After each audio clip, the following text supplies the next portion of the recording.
थाम कर देश और दुनिया के तमाम लोग बैठे हुए हैं। हर भारतवासी का दिल इस वक्त धड़क रहा है। कामयाबी के लिए दुआ की जा रही है।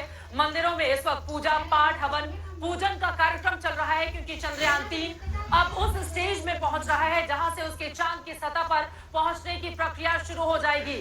करीब 4 घंटे के बाद चांद पर उतरेगा लैंडर विक्रम। शाम 5:44 पर लैंडिंग के लिए तैयार होगा लैंडर। सही जगह पर आते ही एलएस कमांड देगा इसरो, और उसके बाद शाम 6:04 का वक्त होगा जब चांद पर होगी लैंडिंग।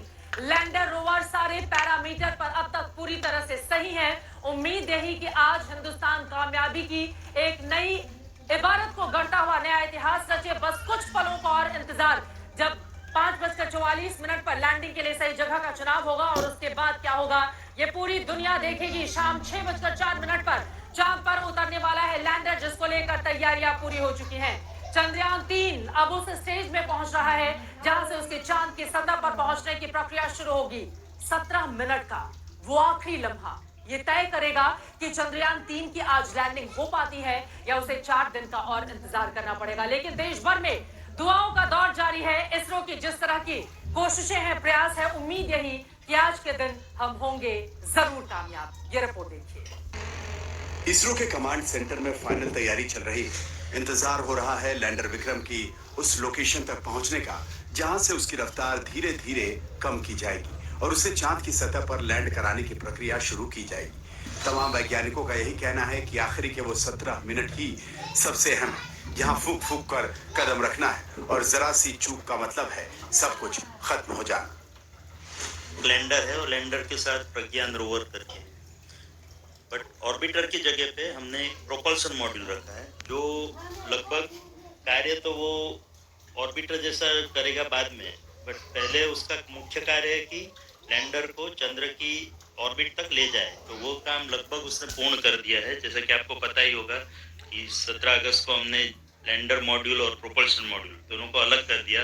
तो इसका मतलब ये होता है कि प्रोपल्सन मॉड्यूल जिस उद्देश्य के साथ रखा गया था वो उद्देश्य लगभग उसने पार कर लिया है, और अभी प्रोपल्सन मॉड्यूल थोड़े समय तक ऑर्बिटर की तरह कार्य करेगा। पूर्ण रूप से वो ऑर्बिटर नहीं है, बट उसमें जितना फ्यूल बचा है, उसमें जितना ईंधन बचा है, उससे लेकर वो उसमें एक हमने पेलोड भी रखा है।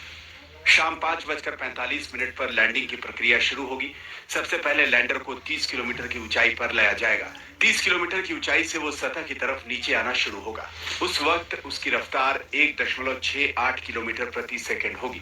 दूसरे चरण में लैंडर मॉड्यूल को 6.8 किलोमीटर की ऊंचाई पर लाया जाएगा। 6.8 किलोमीटर की ऊंचाई पर लैंडर की रफ्तार 368 मीटर प्रति सेकंड कर दी जाएगी और फिर 800 मीटर की ऊंचाई आते आते लैंडर की रफ्तार 0 हो जाएगी।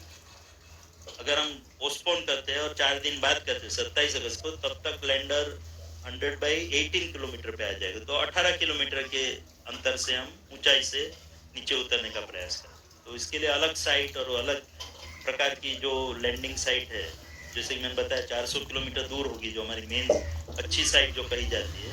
बट ये साइट भी अच्छी है, बट उतनी अच्छी नहीं है जितनी पहली साइट। इसलिए हमारा भरपूर प्रयास यही है और मोस्टली कोई दिक्कत आने वाली नहीं है। हम 23 अगस्त को ही अच्छी तरह से जो हमने मेन साइट आइडेंटिफाई की है वहाँ पे उतर पाएंगे। चंद्रयान